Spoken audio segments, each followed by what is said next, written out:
Zancha is the best trans representation we have in Magic the Gathering, and she's from a 20-year-old book.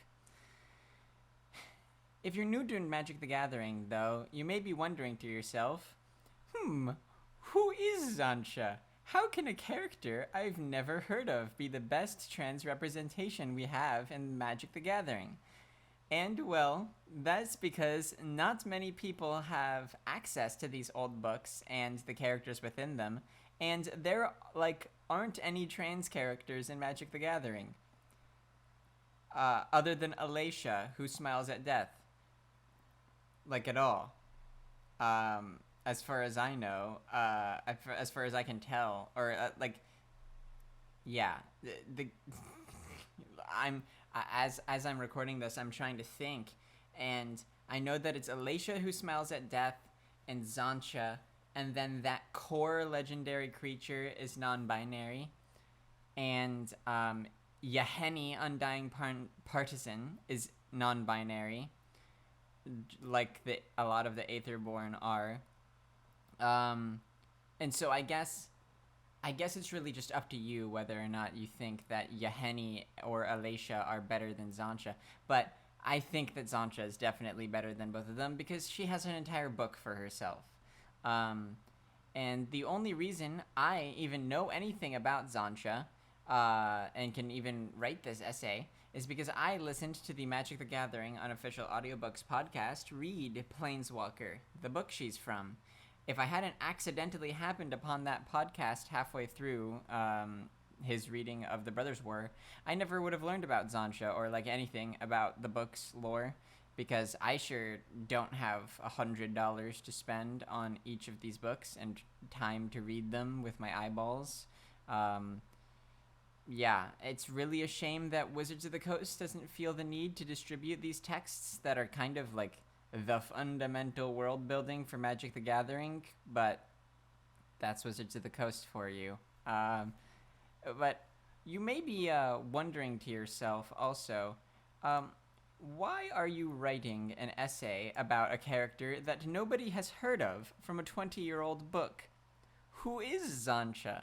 And, well, Zancha was a Phyrexian newt, a vat-grown creature that looks just like a human being on the outside, but is specially designed to be a Phyrexian sleeper agent.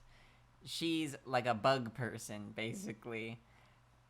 Zancha's path, however, ended up entirely different from the one that was handpicked for her upon her creation, due to nothing but her own choices and actions, because she is an independent Phyrexian who don't need no boss to tell her what to do. Newts, and all Phyrexians for that matter, are supposed to be beholden to the ultimate will of their creator, Yawgmoth, whose name is known to all Phyrexians but never spoken. But Zancha, through sheer force of will, made her own choices and defied her society's will as early as her training to become a sleeper agent.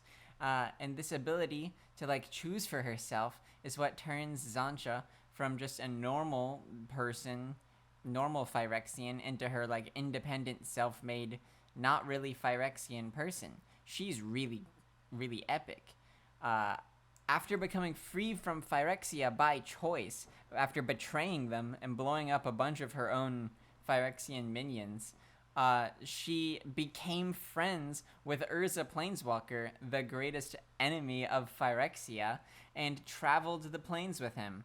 Together, the two go on something like 2,000 or 3,000 years of adventures together, but the important part, the part that's covered in Planeswalker, is that they finally settled down in a cottage on Dominaria, Urza's home plane.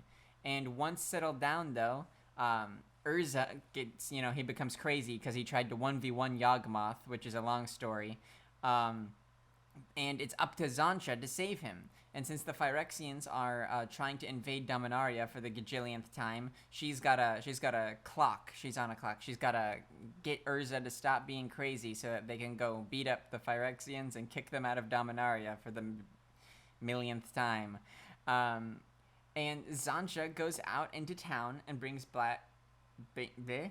brings back a slave boy, Rat, who pretends to be Mishra, Urza's dead brother from the Brothers' War. Together, Zancha and Rat break Urza out of his past-obsessed stupor, and then the three of them save Dominaria from a Phyrexian invasion headed by Gix, the first Phyrexian praetor. That's pretty much what Zancha, who she is, what she does. And throughout the book, she is very belligerent and independent. It's very cool to see. And she is a strong female character.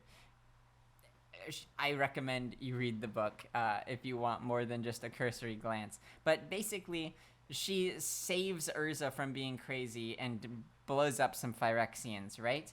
And that isn't really trans representation on its own, because anyone can blow up Phyrexians. Elspeth and Koth have blown up plenty of Phyrexians, and they're not great trans representation. So why Zancha resonates with me so much as awesome trans representation is because, this idea of choosing for yourself really resonates heavily with me as a trans person, and Zancha seems therefore like great trans representation, because all of the stuff she does throughout the whole book is her choosing for herself. She chooses to abandon Phyrexia, right? And she also has no gender, or she has no sex, but Zancha chooses deliberately to go by feminine pronouns, despite the fact that she's technically biologically not male or female. And she chooses her own name, which I believe is choosing your own name can definitely be a very heavy, turbo trans-coded thing. And yeah, the idea of choosing your own name and being independent of,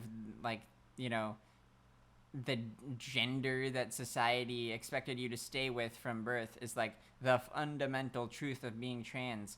And Zancha, like any trans person, chose her own path, because the Phyrexians don't have gender really, and so she chose to be a woman. And if her not literally choosing to be a woman, if that isn't literally just right on the nose trans representation, I have no idea what is, because whew.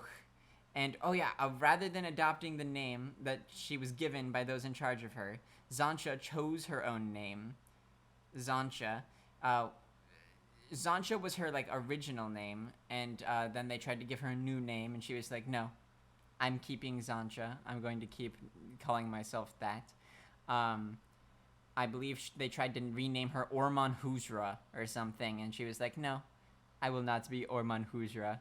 And furthermore, even when adopted by Urza, she never stops being defiant towards the stuff that other people try to force her to do, which I think is very, a through line of the trans representation is that she continues to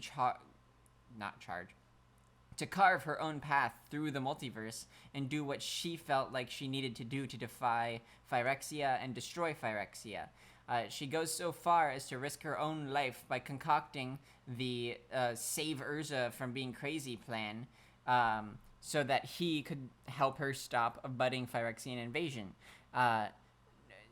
She could have gotten blown up if Urza was really crazy, and she does it anyway just because she's no, I'm not gonna let even basic self-preservation instincts tell me what to do. I'm gonna go and I'm gonna lie to Urza and make him not crazy anymore. And that's not even the only part where she just continues defying people because they tried to keep her down. She goes as far as to carve her own heart out of her chest with a knife and hand it to Urza. Her heart isn't actually a heart. It's a robot piece. It's that scene from Alita Battle Angel.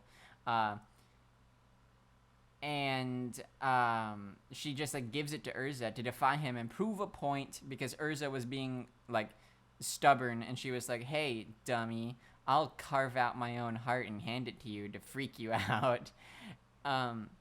She never backed down, and she never let others control her.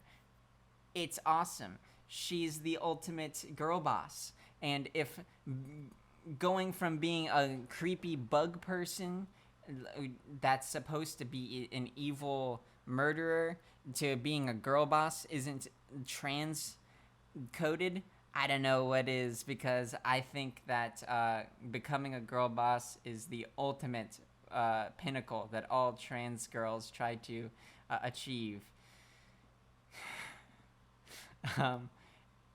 Zancha's ultimate defiance of destiny, because this is all she does. This is her main shtick, is defying people. She defies destiny itself as well, in the form of her creator, the Phyrexian praetor Gex. He designed her, and rather than like let Urza be destroyed, she interposes herself between Urza and a black hole that's sucking his eyeballs into Phyrexia, and she doing that, closes the portal to Phyrexia, blows up Gix, and saves the day. And though Zancha died in the process, acts of defiance and of independence are what defined her as a character. And that's what I think defines trans people in our society as well, is like defying expectations, defying the barriers that society puts on you, girl or boy bossing it, or they bossing it to the maximum, despite the fact that society doesn't want you to do that. Like us in the real world, she fought the world and came out on top, because she's got that dog in her, basically, is what I'm trying to say. And then she doesn't even stop girl bossing after she's dead, because she becomes a piece of another being, Karn, who eventually went on to assist Urza in destroying Yawgmoth himself as part of the legacy weapon. And that's ultimate girl bossing, is helping to blow up Yawgmoth. No one's ever blown up Yawgmoth before, because there was only one Yawgmoth, and she was part of that in spirit, because her heart was used as like the brain for Karn.